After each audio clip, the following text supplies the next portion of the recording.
De Valera had a cat, he took it to the Dáil, and every time he pulled its tail it shouted Fianna Fáil. That little ditty was taught to me by a friend years ago. That seems to be true, because Clare Fianna Fáil TD Cathal Crowe had a mischievous little poke at the Irish Freedom Party during the week in the Dáil.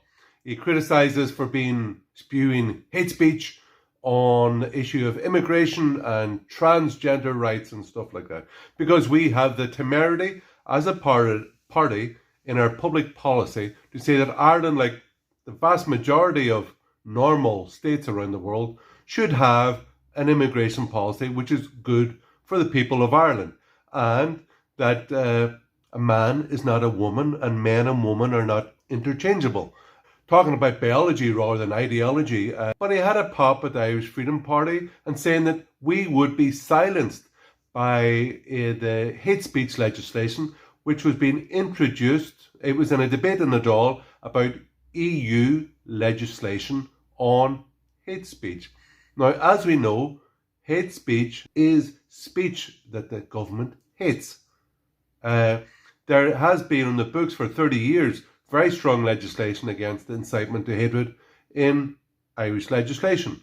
But hate speech legislation being produced by the government under Helen McEntee basically makes the perception of people in certain identity groups which are chosen by the government to feel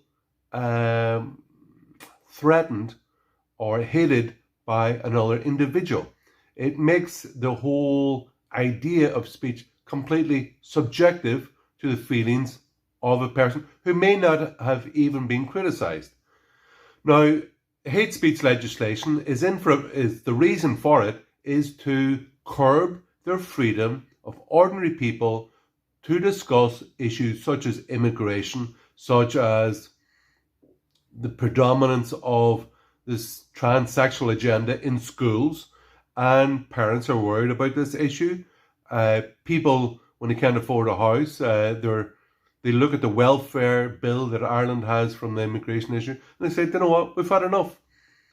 But the hate speech legislation that Cathal Crowe and Fianna Fáil and Fine Gael would like to introduce is to curb the freedom of Irish citizens to have an open debate, as is necessary in a democracy, on issues such as that, be it EU membership, immigration, transsexuals,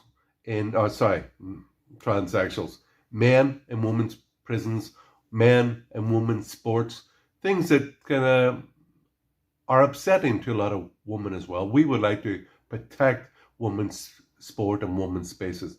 But hate speech legislation is to enforce the government groupthink on everybody through fear, and it will curb the freedom of individuals, it will curb freedom of the press, it will give more power to the unelected NGOs who have already huge finance from the government, and it will increase their power by making them like an engine or a place for these people to perceive that they've been offended. And of course, comedy is out of the question. Making jokes about either your mother-in-law, if she's in one of these perceived special categories that the government chooses. And why should the government choose? Why shouldn't our fundamental rights be there naturally, because we're human and we're Irish citizens living in Ireland? So the government wants to change from all citizens are equal before the law towards certain people in certain groups which the government chooses have more privileges and rights than everybody else. This is an abomination, and we, the Irish Freedom Party, will oppose it, and we're not afraid to stand up for people's rights to speak freely on a whole range of issues. So my word to Cathal Crowe, Fianna Fáil and Fine Gael on the issue of free speech is that we will stand up to protect it. You can go for speech that you hate all you like. My name is Hermann Kelly. I'm president of the Irish Freedom Party. I would ask you to subscribe to this video channel, to join the party and get involved in standing up for personal freedom and national sovereignty. Go on, Margaret said.